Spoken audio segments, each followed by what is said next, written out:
हाँ, तो आज अपन आपकी एक्सरसाइज 3.1 स्टार्ट करेंगे। बेसिक इंट्रोडक्शन प्लस कुछ फॉर्मूले वगैरह का वीडियो मैंने पार्ट 1 में अपलोड कर दिया था, ये पार्ट 2 है। ठीक है, बड़े शानदार तरीके से अपने इस एक्सरसाइज को करने वाले हैं। इस एक्सरसाइज में आपके अपने क्वेश्चन लेंगे दो, बहुत टॉप लेवल के क्वेश्चन है, बड़े ध्यान से पढ़ना है। उसमें क्या है कि पहले उनको अपन को बीजगणितीय मेथड से सोल्व करना है। बीजगणितीय मेथड क्या होता है मैंने बता दिया था आपको कल। पहले उसको बीजगणितीय मेथड से अपन इसको सॉल्व करेंगे। सॉल्व करने के बाद में उसको ग्राफीय मेथड यानी ग्राफ से ग्राफ भी बनाएंगे। ठीक है, बहुत बड़ा क्वेश्चन है, यानी कि एग्जाम में अगर ये क्वेश्चन आता है तो पूरे 5 नंबर का क्वेश्चन आएगा 100%, इसलिए बड़े ध्यान से इसकी तैयारी करनी है। पहला क्वेश्चन ये है कि निम्न समस्याओं में रैखिक समीकरणों के युग्म बनाइए और उनके ग्राफीय विधि से हल कीजिए। तो पहले अगर युग्म बनाएंगे ना, तो युग्म बनाते टाइम अपन उसको एल्जेब्रिक मेथड यानी कि बीजगणितीय विधि सॉल्व करेंगे, यानी कि जो भी आपको थ्योरी दे रखी है उसको पहले समीकरण बनाएंगे। 2 समीकरण तैयार करेंगे। 2 समीकरण तैयार करने के बाद में उनका ग्राफ बनाने के लिए टेबल बनाएंगे और टेबल बनाने के बाद उसको ग्राफीय विधि यानी ग्राफ बनाएंगे। कितना आसान तरीका है, बड़े ध्यान से समझना है। फर्स्ट पार्ट है, क्लास 10th के 10 विद्यार्थी हैं। 10 विद्यार्थियों ने एक गणित की पहली प्रतियोगिता में भाग लिया। कितने स्टूडेंट है? 10 विद्यार्थी है। उन्होंने एक पहली मतलब कोई कंपटीशन में भाग लिया।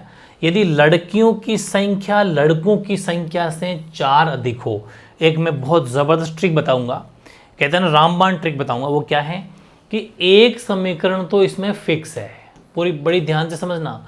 एक समीकरण तो फिक्स है और दूसरा समीकरण अपन बना लेंगे। एक समीकरण हमेशा फिक्स होगा पहली लाइन में कि कक्षा 10 के 10 विद्यार्थियों ने, अब कक्षा 10 में कितने विद्यार्थी है? 10। तो पहली लाइन वही लिख दो, लिख सकते हैं अपन कि कुल विद्यार्थियों की संख्या। ठीक है, कुल विद्यार्थी, तो कुल विद्यार्थी कितने हैं? तो वो हैं, या फिर ऐसे लिख सकते हो प्रतियोगिता में भाग लेने वाले कुल विद्यार्थी, वो भी बढ़िया है। प्रतियोगिता में भाग लेने वाले कुल विद्यार्थी ज़्यादा बढ़िया रहेगा। ठीक है, थोड़े स्टेटमेंट के ही मार्क्स मिलेंगे आपको, ध्यान रखना। स्टेटमेंट का मतलब ये थ्योरी पूरी प्रॉपर लिखनी है। प्रतियोगिता में भाग, मेरे साथ के साथ उतार सकते हो आप, भाग लेने वाले कुल विद्यार्थी। ठीक है, कुल विद्यार्थी, तो कुल विद्यार्थी कितने हैं? तो वो हैं आपके 10। एक बात तो ये लिख दी अपन ने, प्रतियोगिता में भाग लेने वाले कुल विद्यार्थी 10 है, लेकिन इसमें लड़के भी है तो लड़कियां भी है। अब दोनों को पहचाने कैसे हैं, इसलिए पहचानने के लिए लिख देंगे अपन माना कि लड़कों की संख्या, माना कि लड़कों की संख्या जो है वो सपोज है x, और माना कि लड़कियों की जो संख्या है, लड़कियों की संख्या वो सपोज अपन लिख देंगे y। कितनी? y। 2 बात लिख दी, कुल 10 है। तो इन दोनों को मैं अगर बात करूं, इसका मतलब ये हुआ, पहली शर्त क्या बन जाएगी? पहली शर्त यही है कि दोनों को मिला के 10 है, लड़के प्लस लड़कियां, यानी कि x प्लस y बराबर 10। समीकरण 1 तैयार हो गया।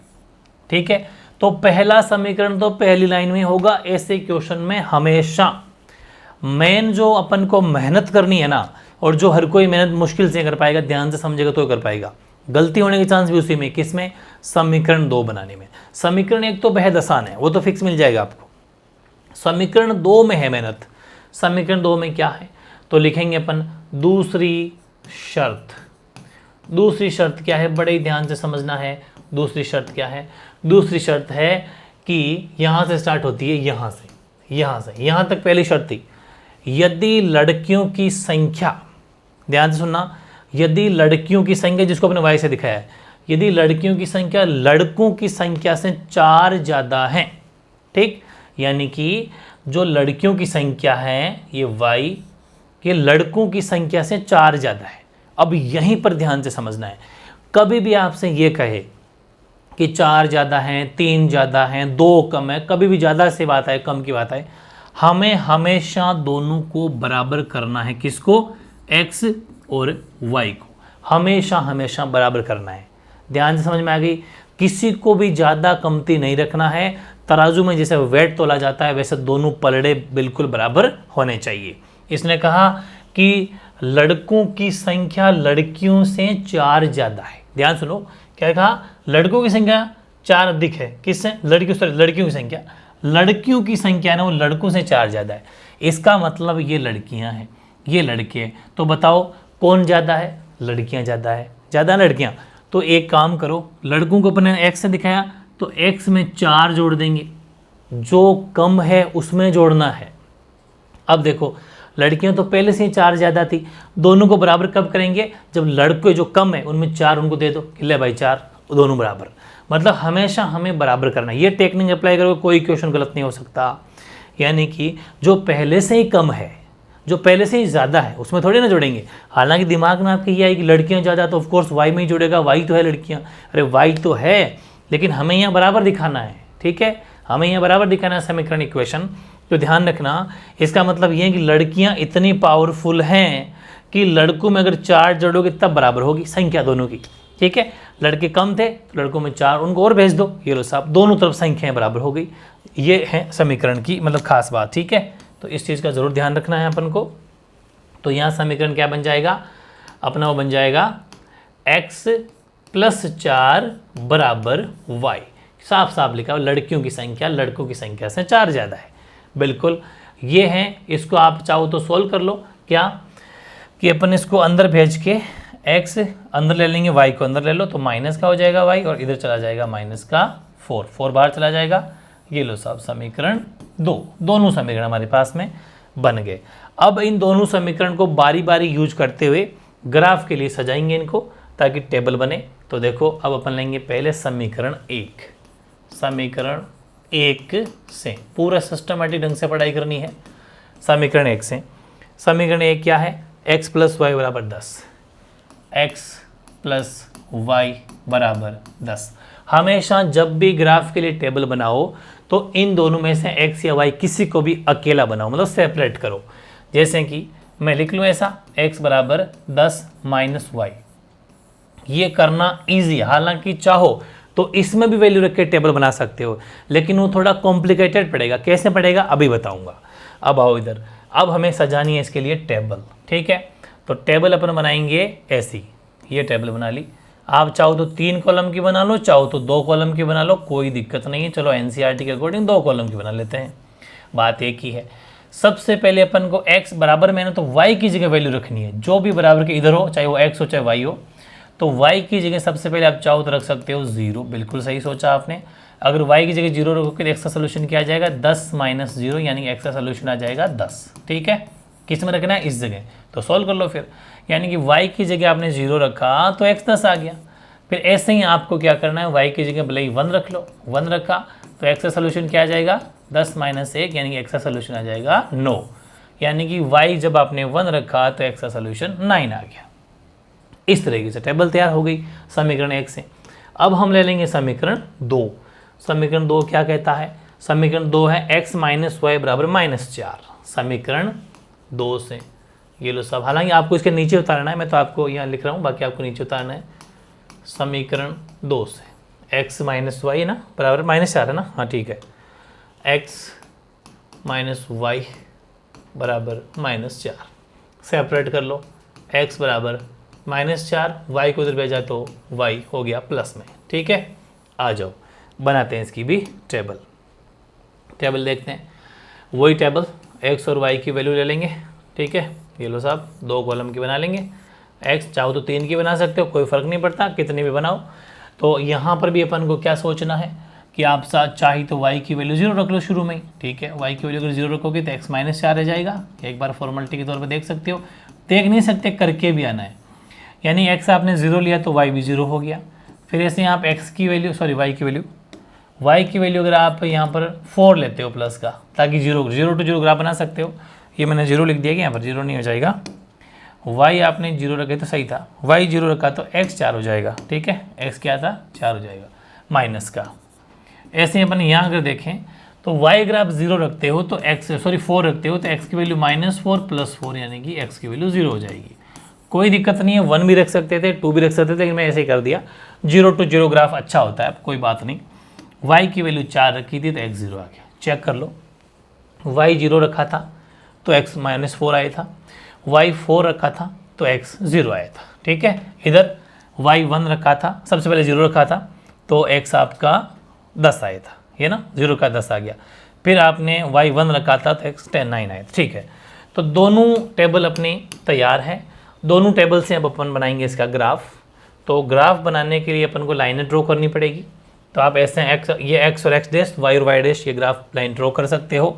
और इसमें सबसे पहला काम होता है वो होता है पैमाना का। जब भी ग्राफ बनाने जाओ सबसे पहले उसका पैमाना लेना है, ठीक है। क्या लेना है? पैमाना। बहुत ज़्यादा इंपॉर्टेंट चीज़ है। हमेशा ग्राफ के, मैंने अभी जो लिख रहा हूँ ना यहाँ पर, ग्राफ का जो पेज आएगा उसमें ऊपर ही ऊपर आपको पैमाना लिखना है। पैमाने भी एक तो x अक्ष होता है और एक होता है y अक्ष, दोनों के ऊपर अलग अलग पैमाना लिया जाता है। पूरी बड़ी ध्यान से समझना। पैमाना लेने के लिए अपन को दोनों समीकरण को देखना पड़ेगा बड़े ध्यान से। इसमें हाईएस्ट वैल्यू दोनों में देख लो, हाईएस्ट वैल्यू जो है वो 10 है भाई, यहाँ पर 10 ही है बस। हाईएस्ट अधिकतम जो मान है 10 है और कोई मान नहीं है, ठीक है। मेरी बात ध्यान से सुनना। इसको अपन a कह सकते हैं, a के निर्देशांक है, ये b के निर्देशांक है, ये c के निर्देशांक है, d के निर्देशांक है, ठीक है। आ जाओ फिर अपने, कोई दिक्कत नहीं, अपन थे यहाँ पर, ठीक है। अगर मैं यहाँ की अगर बात करूँ तो हाईएस्ट वैल्यू 10 थी। कितनी थी? 10। तो इसका मतलब ये हुआ कि अगर अपन इसको, चलो सेम कलर से लिख लेते हैं, 1 2 3 4 5 6 7 8 9 10। आपकी जो आपके लिए तो फिक्स चौकड़ी बनी हुई है तो आराम से लिख सकते हो। ऐसे इधर माइनस की वैल्यू तो 1 2 3 4 5 6 7 8 9 10। ऐसे ही 1 2 3 4 5 6 7 8 9 10। ऐसे ही 1 2 3 4 5 6 7 8 9 10। ये नंबरिंग आपको करनी है, ठीक है। जैसे ये आ जाएगी -1 -2 -3 -4 -5 -6 -7 -8 -9 और -10। ऐसे -1 -2 -3 -4 -5 -6 -7 -8 -9 -10। इधर है प्लस में वैल्यू 1 2 3 4 5 6 7 8 9 10। इधर भी प्लस में है 1 2 3 4 5 6 7 8 9 और 10। और ये मेन एक्सिस, मुख्य अक्ष है 0 0, बीचों बीच ये 0 लिखा हुआ है ना, वो इसी के लिए ये 0 है, ठीक है। ये ध्यान रखना है अपन को, ये 0 है। तो ये कुछ बातें थी जो अपन को सबसे पहले काम करना है। ग्राफ में लाइन ड्रॉ करनी है, बीचों बीच खींच लो। उसमें जैसे हाईएस्ट नंबर 10 थे, 10 तक काउंटिंग नंबरिंग लिख लो, चारों तरफ पैमाना लिखो। पैमाना हमने क्या लिखा कि एक चौकड़ी को 1 माना है। ध्यान से समझो, इसका मतलब ये हुआ कि x अक्ष के ऊपर हमने 1 सेंटीमीटर को, हिंदी में लिखना चाहो तो हिंदी में लिख लो, 1 सेंटीमीटर को हमने इसको 1 इकाई माना है। बहुत बड़ी चीज़ है। अगर आप यहीं पर गिनती 1 2 3 4 ना चला के 2 4 6 8 चलाते तो क्या लिखते? 1 सेंटीमीटर बराबर 2 इकाई। अगर आप 4 की टेबल चलाते, 4 8 12, तो 1 सेंटीमीटर बराबर 4 इकाई मानते। ये ध्यान रखना है, ठीक है। तो इकाई का मतलब एक चौकड़ी को आपने क्या माना? एक चौकड़ी को एक की टेबल माना तो 1 इकाई, 2 की टेबल माना, 2 का पहाड़ा माना, 2 4 6 तो 2 इकाई, 3 का पहाड़ा माना, टेबल का मतलब पहाड़ा, यहाँ पर 3 का पहाड़ा माना, 3 6 9 तो 3 इकाई, 4 तो 4 इकाई, 10 10 मानते तो 10 इकाई। अच्छा, फिर आपके दिमाग में एक चीज़ और आ रही होगी कि हम तो एक चौकड़ी छोड़ के काम करें तो कर सकते हो। तो अब क्या लिख दोगे? तब यहाँ पर 1 सेंटीमीटर की जगह सेंटीमीटर चेंज हो जाएंगे और फिर हो जाएगा 2 सेंटीमीटर को आपने क्या माना? किसकी टेबल चलाई? वो तो इकाई तो टेबल है, किसका पहाड़ा चलाया? तो 1 सेंटीमीटर की 2 सेंटीमीटर आ जाएगा अगर आप एक चौकड़ी छोड़ के काम करते हो तो, ठीक है। तो मेरे हिसाब से डाउट क्लियर है आपके, बड़े ध्यान से समझ लिया होगा। ये बारीकी से अपन को लिखना है। और हमने y अक्ष को भी सेम टू सेम 1 सेंटीमीटर बराबर 1 इकाई ही माना है। ये भी अपन को ध्यान रखना है, ठीक है। 1 इकाई, ये सबसे पहला काम यही है। 1 नंबर कट जाएगा वरना ये 1 मार्क्स का मामला है, ठीक है। आ जाओ ग्राफ में आते हैं। ग्राफ में सबसे पहले अपन a के निर्देशांक देख लेंगे। a के निर्देशांक है आपके 10 0, ठीक है, 10 और 0। तो 10 0 कहाँ है? 10 तो x का है भाई। a के निर्देशांक क्या हो जाएंगे? a के निर्देशांक है 10 और 0, x का तो 10 भाई। 10 0 का मतलब क्या है? ये है x और ये y। तो a का देखो 10, ये देखो x का 10, ये 10 और ये 0 के सीधे, बिल्कुल सही बात है। 10 0, ये हो गया आपका a, ब्रैकेट में लिख दो 10 0, ठीक है, ये हो गया। फिर अपन चलते हैं b के पास। b के निर्देशांक कितने? 9 1, 9 1 ही है, 9 1 है। तो b के 9 यानी x का तो 9 है और 1 है y का, तो x का तो 9 और 1 y का, बिल्कुल सीध मिलाओ, ये तो 9 और उधर 1 की सीध, ये 1 की सीध, मतलब ये यहाँ आ जाएगा, ठीक है, इधर 1 और इधर 9 ऐसा, ठीक है। तो ये आपका बन जाएगा 9 का और 1 का ग्राफ, ठीक है। तो देखो यहाँ पर एक्यूरेट में लिख देंगे बी पॉइंट, और वो है 9x का, पहले x लिखना है फिर y लिखना है, 9 और 1 है। ये बन गया अपना, ऐसा लाइन ड्रॉ कर देना, इसको बिल्कुल सीधी लाइन ड्रॉ कर देना, बिल्कुल एक्यूरेट, और थोड़ी सी इसको आगे एक्सटेंड करके इस पर इक्वेशन लिखनी है, समीकरण लिखना है इसके ऊपर। समीकरण क्या था अपना, पहला समीकरण था x + y = 10, यानी ये जो हमने लाइन ड्रॉ करी है वो x + y = 10 के लिए है। प्रॉपर ग्राफ बनाना है, ऐसे फॉर्मेलिटी नहीं करनी है। फिर आप आओगे आगे वाले में हैं आपके कोऑर्डिनेट जो हैं वो है -4 और 0 और 0 और 4, -4 और 0 ध्यान रखना, ठीक है।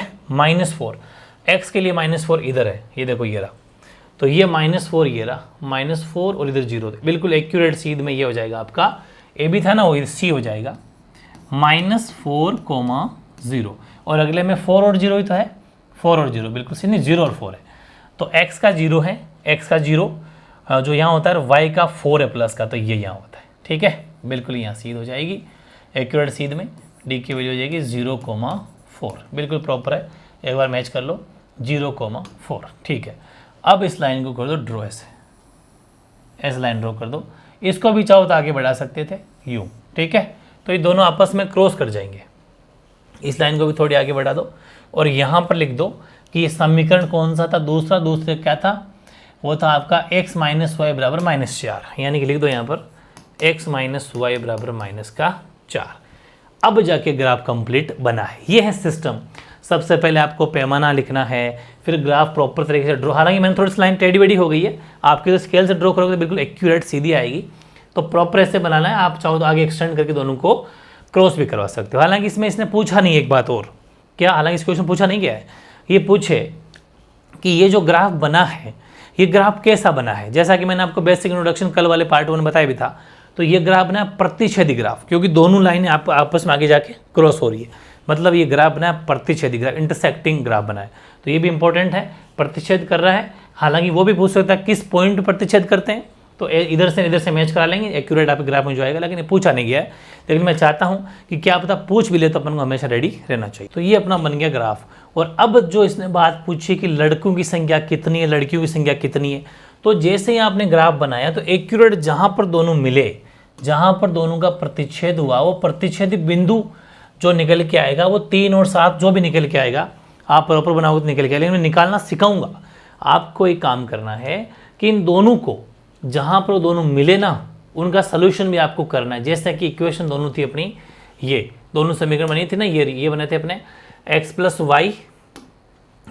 y, ये दोगे x + y = 10, ये बना था समीकरण, तो इसको हम लिख लेते हैं यहाँ पर x + y = 10, एक तो ये था, और दूसरा समीकरण था x - y = 4, x - y = -4, ये दो समीकरण थे। चलो ठीक है, ग्राफ बना लिया, प्रॉपर तरीके से बैठ भी गया, लेकिन बात ये है कि ये बिल्कुल क्रॉस भी हो रहा है, लेकिन इसका आपको क्रॉस होते ही जहाँ पर दोनों मिलते हैं, इधर इसकी सीध जो मिली, जैसे 3 और 7 पर मैच हुआ, इधर 3 की सीध और उधर आपके 7 की सीध मान लेते हैं, आपके तो और भी ज़्यादा एक्यूरेट आएगा।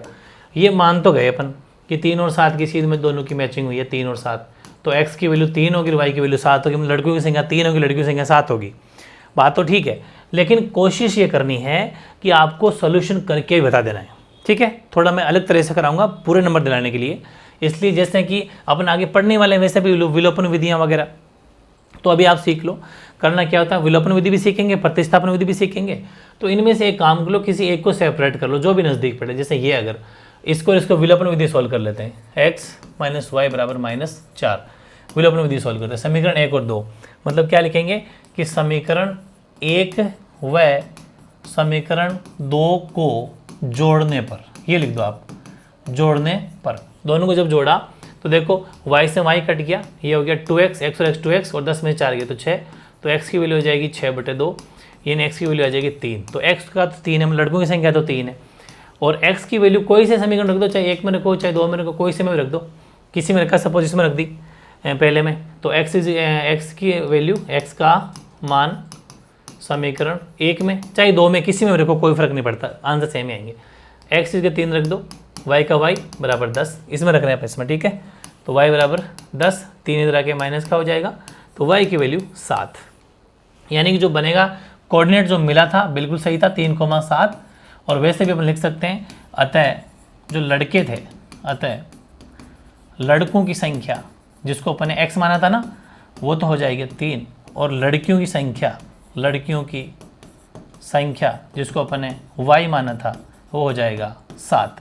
और बात भी सही है, उसने कहा कि लड़कियों की संख्या लड़कों से 4 ज़्यादा है, बिल्कुल सही है, लड़के 3 लड़कियाँ 4 ज़्यादा 7 है। तो ये है प्रॉपर तरीका 5 नंबर दिलाने वाला, ठीक है। तो ये भी आप करके आना, ग्राफ भी आप बना के आना, ठीक है। ये हो गया अपना। अब आ जाओ सेकेंड पार्ट में। सेकेंड में क्या कह रहा है वो, सेकेंड में कह रहा है कि 5 पेंसिल 7 कलमों का मूल्य 50 रुपये। अब इसमें तो कोई ज़्यादा सोचना भी नहीं है, इसमें कोई मुश्किल पार्ट नहीं है। सोल्यूशन लिख देंगे, और क्या लिख देंगे सोल्यूशन में कि माना कि, क्योंकि पेंसिल और दोनों ही कलम अलग अलग चीज़ है, माना कि पेंसिलों की संख्या, माना कि पेंसिलों की संख्या, एक बात तो ये, और वैसे ही माना कि कलमों की संख्या, कलमों की संख्या, दो बातें लिखेंगे। पेंसिलों की संख्या कितनी है, माना कि पेंसिलों की संख्या है x, कलमों की संख्या है y, ये बात तो क्या ले ली। लेकिन उसकी पहली शर्त, अब चलेंगे पहली शर्त पर, और पहली शर्त क्या है, वो कह रहा है कि 5 पेंसिल है, तो 5 पेंसिल है, लेकिन 5 है क्या पेंसिल। पेंसिल का कैसे पहचानेंगे कि पेंसिल है, तो हमने कह दिया कि पेंसिल को पहचानने के लिए x लिख दिया ना उसके पास में, बिल्कुल सही है। तो 5 पेंसिल है और 7 y है, दोनों को मिला के 50 रुपये दिए। 50 रुपये प्लस क्यों लगाया, क्योंकि दोनों को मिला के दुकान वाले को 50 दिए, तो दोनों को ऐड करना है। 5 पेंसिल 7 कलम, दोनों को मिला के 50 रुपये दिए, इसका मतलब दोनों को जोड़ के, ठीक है, दोनों का। तो 5x प्लस 7y बराबर 50, समीकरण 1 बिल्कुल सही है।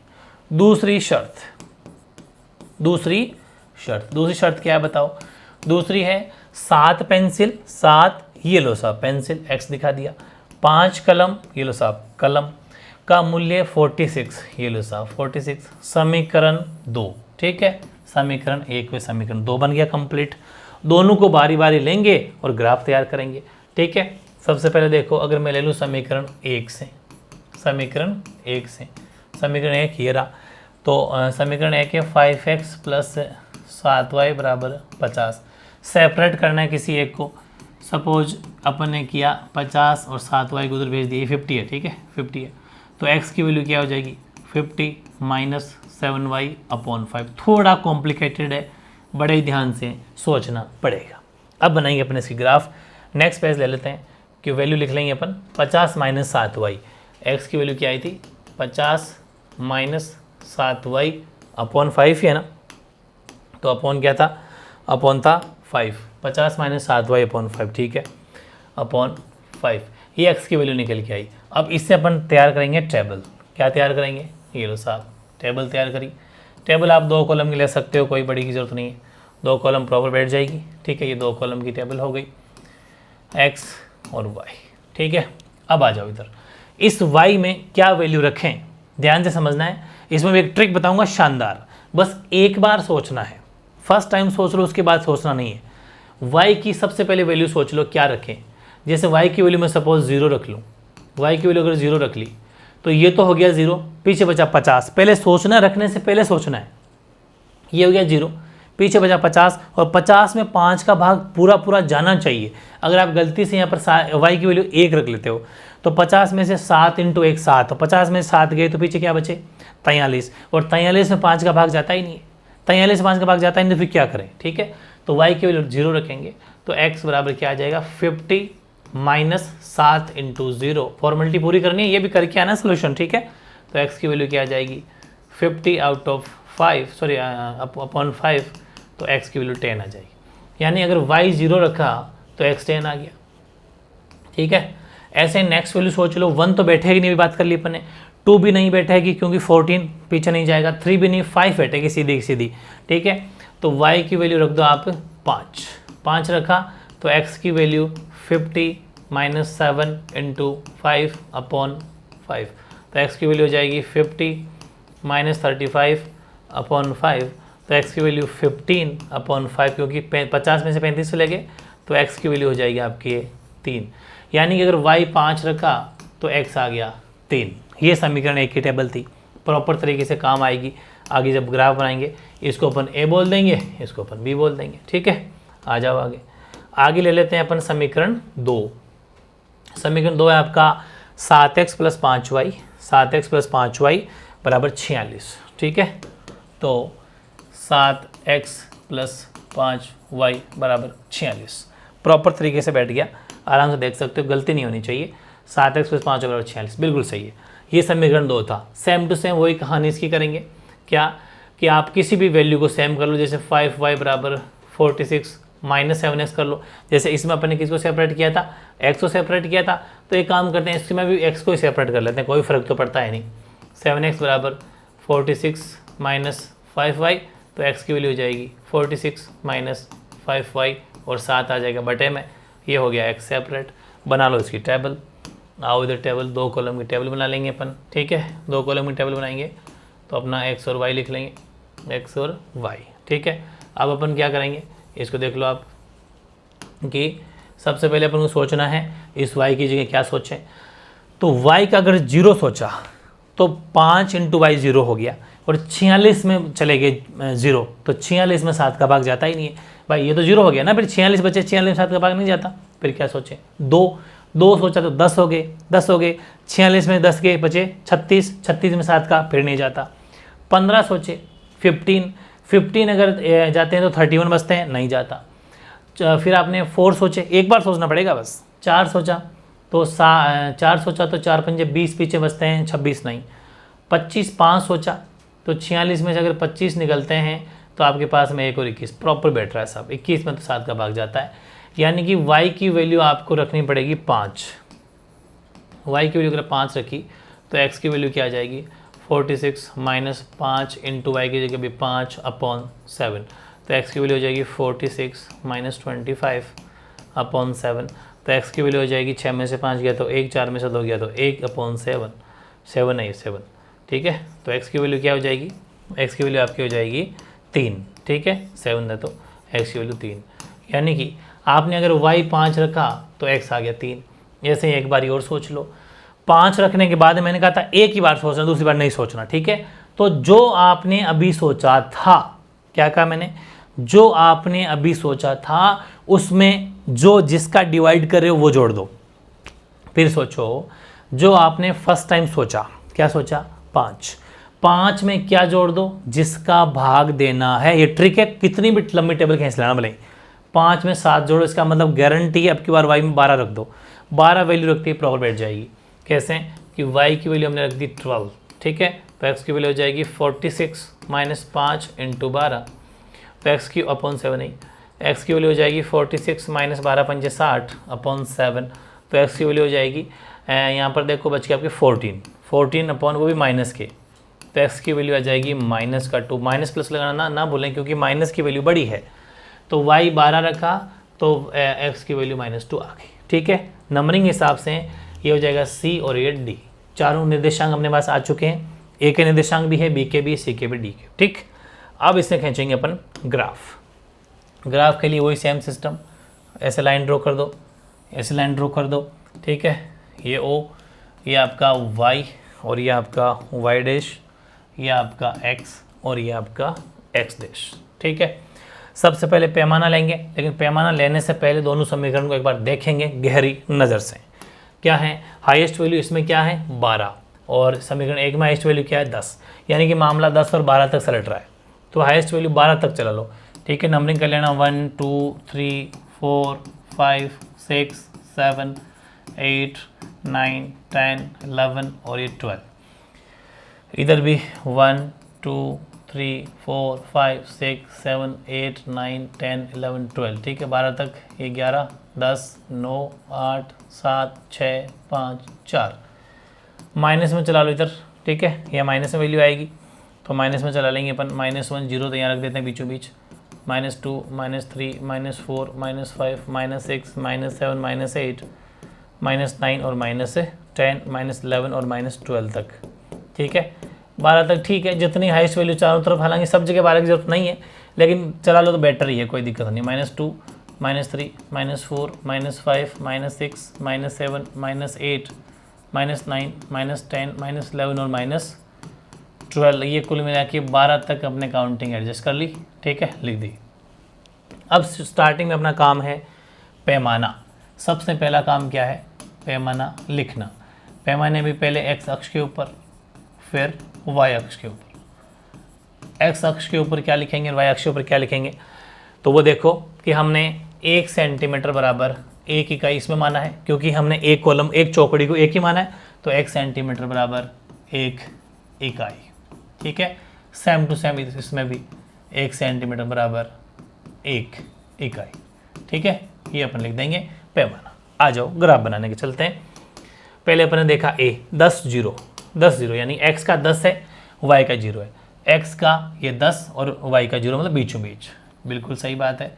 ये a बन गया। 10 पहले लिखना है, 0 बाद में लिखना है, क्योंकि पहले लिखा जाता है x, फिर लिखा जाता है y। 3 5 b क्या है? 3 5, x का 3 है ये रहा, y का 5 है ये रहा, दोनों प्लस में है तो ये y प्लस वाला 5 लेंगे, माइनस वाला नहीं लेंगे। इसके सीधे में लिख देना, b हो गया आपका 3 5। लाइन ड्रॉ कर देना, बिल्कुल आपके सीधी बैठेगी, थोड़ा लंबा खींच देना। और यहाँ पर लिख देना समीकरण 1 कौन सा है? समीकरण 1 है आपका, एक समीकरण का है ये रहा, 5x + 7y बराबर 50। 5x + 7y बराबर 50। 5x + 7y बराबर 50। हमने इस समीकरण को इस लाइन के ऊपर ड्रॉ किया है या फिर ग्राफ बनाए, ठीक है, इस पर ड्रॉ किया है। और दूसरी टेबल क्या है? 3 5। 3 5 तो अपना सेम ही है, ये 3 5 तो यहीं पर आएगा, दोनों सेम टू सेम आएंगे, देख लो बोले 3 5 3 5, ठीक है। ये उसमें था 3 5, बिल्कुल सही है, तो 3 5 तो सेम ही आ जाएगा। इसी जगह सी है साहब, ठीक है, सी भी सेम टू सेम लोकेशन पर है, सेम इज पॉइंट पर है, 3 5। और अब लेंगे अपन डी, और डी है अपना -2 और 12। डी के निर्देशांक क्या है? -2, मतलब x के तो -2, तो x -2 ये रहा, x -2 ये रहा, और 12 y का प्लस का ये रहा। तो इसकी सीध में जाना भाई आपके प्रॉपर बैठ जाएगा, मेरा थोड़ा सा मैंने ऐसे ही हाथ से बनाया है। तो ये हो जाएगा आपका d -2 और 12। एक काम करते हैं, इसको थोड़ा इधर लिख लेंगे तो सही बैठ जाएगा। d हो जाएगा -2 और 12, ठीक है। अब इस लाइन को ड्रॉ करना, तो जैसे लाइन ड्रॉ करोगे देखिए इसको क्रॉस करेगी 3 और 5 पर, ठीक है। 3 और 5 पर क्रॉस करती हुई बिल्कुल आपके 6 और 7 जो भी वो आपके सही प्रॉपर बैठ जाएगा, बीचों को निकल जाएगी, बिल्कुल बीचों बीच निकल जाएगी। और लाइन थोड़ी लंबी खींच देना ऐसे, और थोड़ी सी लंबी खींच के इसके ऊपर लिख देंगे अपन समीकरण 2, और वो है 7x 5y 46। 7x 5y बराबर 46, ये आपका समीकरण 2 है। इस तरीके से आपका प्रॉपर तरीके से ग्राफ बनेगा। दोनों जो जहाँ पर क्रॉस कर रहे हैं वो पॉइंट आपका 3 और 5। इसका मतलब ये तय हो गया कि जो x की वैल्यू है वो 3 है, कहाँ गया अपना ये रहा, यानी कि पेंसिलों की संख्या 3 है और कलमों की संख्या 5 है। लेकिन फिर भी आप चाहें तो इसको सॉल्व भी कर सकते हैं कि ये जो वैल्यू आई है इसको आप इसमें रख के चेक भी कर सकते हैं, विलोपन विधि से जैसे अपन सॉल्व करते हैं ना वैसे। बाकी इन क्वेश्चन को तो अपन डायरेक्ट भी कर सकते हैं कि दोनों समीकरण जो हैं, दोनों समीकरण आपस में 3,5, ठीक है, निर्देशांकों पर प्रतिच्छेद करते हैं, प्रतिच्छेद करते हैं। अतः x 3 और y 5, अर्थात हमने x को क्या माना था? x को हमने माना था किसकी संख्या? कलमों की, पेंसिलों की संख्या, ठीक, पेंसिल कलम ही तो थे, हाँ पेंसिल, अर्थात पेंसिलों की संख्या वो है आपके 3 और कलमों की संख्या वो है आपकी 5। ये आपका आंसर है। या फिर जो मैंने आपको पार्ट 1 में बताया वैसे दोनों समीकरण रखिए, विलोपन विधि से कर भी सकते हो, या फिर समीकरण वो जो प्रतिस्थापन विधि आगे सिखा दूंगा वैसे भी कर सकते हो। तो x और y की वैल्यू आपकी यही निकल के आएगी। लेकिन कभी कभी क्या है, ये बहुत ज़्यादा कॉम्प्लिकेटेड बन जाता है, वो थोड़ा मुश्किल हो जाता है, ये वैल्यू थोड़ी बड़ी है, वैल्यू ज़्यादा बड़ी है। हालांकि आप चाहें तो मैं करा सकता हूँ, ऐसी कोई बात नहीं है, मत सोचना कि करवाया नहीं। देखो मैं ये कहना चाह रहा हूँ आपको, जैसे ये क्वेश्चन है, ठीक है, इसको अपन देखें अगर 5x + 7y बराबर 50, ठीक है 50, और दूसरा समीकरण क्या है 7x + 5y बराबर 46, 7x + 5y बराबर 46। विलोपन विधि से अगर करते हैं तो किसी एक की वैल्यू को बराबर करना पड़ेगा। जैसे कि अगर 5 को अगर 10 बनाना चाहते हैं तो आपको, या फिर y को सेम करना चाहते हैं, इसको 5 से मल्टीप्लाई करना पड़ेगा, इसको 7 से गुणा करना पड़ेगा, बहुत मुश्किल पड़ेगा। अगर इसी को अपन प्रतिस्थापन विधि सॉल्व करते हैं तो ठीक है। कैसे कि जो अपन x की वैल्यू सेपरेट निकाली थी ना, जैसे ये रही, इस x की वैल्यू को अपन समीकरण 1 में रख सकते हैं। 50 - 7y, x की वैल्यू आई थी 50 - 7y बटे आई थी 5, ये x की वैल्यू आई थी। इसको आप समीकरण 2 में पुट करा दो, वो होती है प्रतिस्थापन विधि। 7x की जगह रख दो आप 50 - 7y बटे 5 + 5y बराबर 46, ठीक है। तो ये मत सोचना कि मार्क्स आपको आता नहीं है, आता जरूर है, बस मैं आपको इसलिए नहीं करवा रहा कि कॉम्प्लिकेटेड पड़ रहा है। इन दोनों क्वेश्चन में भले आप सोल्यूशन मत करना, सीधा सीधा ग्राफ जहाँ पर मैच होते हैं वो x और y की वैल्यू आ जाएगी। लेकिन फिर भी देख लो आई कैसे, तो देखो 7 को अंदर मल्टीप्लाई करना पड़ेगा, कोई कट तो रहा नहीं, अगर ये कटता तो काट देते, लेकिन कट भी नहीं रहा। 7 × 5 = 35, 350 हो गए, फिर 7 × 7 = 49, 49y बटे में 5, इधर 5y बराबर 46। इसके नीचे रख लेंगे 1, एलसीएम आ गया 5, इन दोनों का एलसीएम 5 का 5 में, तो पीछे क्या बच गया, एक बार गया ना तो एज इट इज उधर जाएगा 49y, इधर 5, 1 का 5 5, 5 को 5y से गुणा तो 25y, इधर 46 अपनी जगह, ठीक है।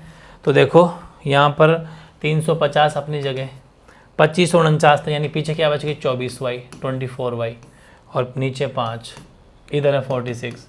इसको भी क्रॉस मल्टीप्लाई कर लो तो 350 अपनी जगह, 24y अपनी जगह, इसका इससे गुणा तो सेम आ गया, इसको इससे गुणा किया तो क्या आ गया, तिरछा गुणा कर रहा हूँ मैं, इसको इससे करने पर तो कोई फर्क पड़ा नहीं, 1 ही तो है। इसको इससे किया तो 5 × 6 = 30, हासिल की 3, और 20 और 3 = 23, ठीक है।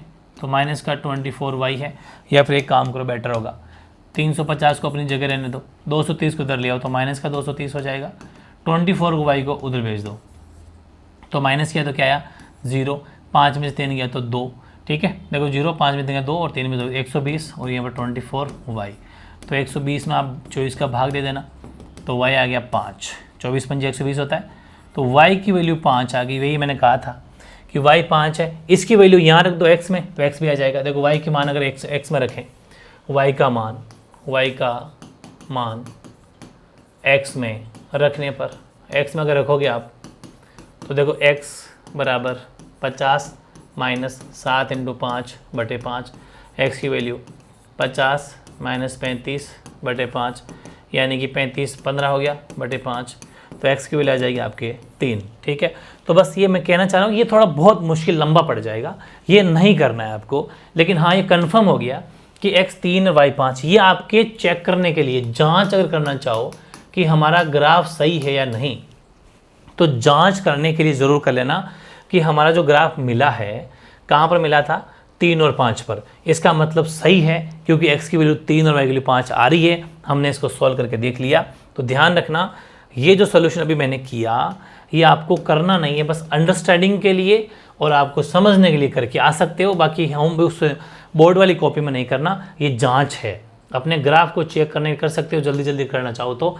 जैसे कि मैंने इसमें आपको बताया था, ये भी आपकी जांच है, ठीक है। ये क्या थे, दोनों ही जांच है कि जो ग्राफ हमने मिलाया, दोनों ग्राफ जहाँ पर क्रॉस हुआ, क्या वो सही था या गलत था। इसलिए मैं हर चीज़ मैंने कहा था ना पूरी खोल के बताऊंगा, डिटेल में अपन करेंगे, कहीं पर भी हर चीज़ का लॉजिक है, कोई डाउट आउट नहीं रह जाए, इसलिए प्रॉपर तरीके से आपको समझना है। एक्सरसाइज 3.1 जो आपकी थी, उसके क्वेश्चन नंबर फर्स्ट के दोनों पार्ट ज़बरदस्त तरीके से कंप्लीट कर लिए हैं, और ग्राफ कॉपी के अंदर आपने भी शायद बना लिए होंगे, ठीक है। बाकी करते हैं जो भी कोई डाउट हो तो कमेंट कर देना, बाकी उस कमेंट का सलूशन आपको नेक्स्ट वीडियो में आपको मिल जाएगा। कैसा भी डाउट हो कमेंट कर दिया करो, ठीक है। ओके।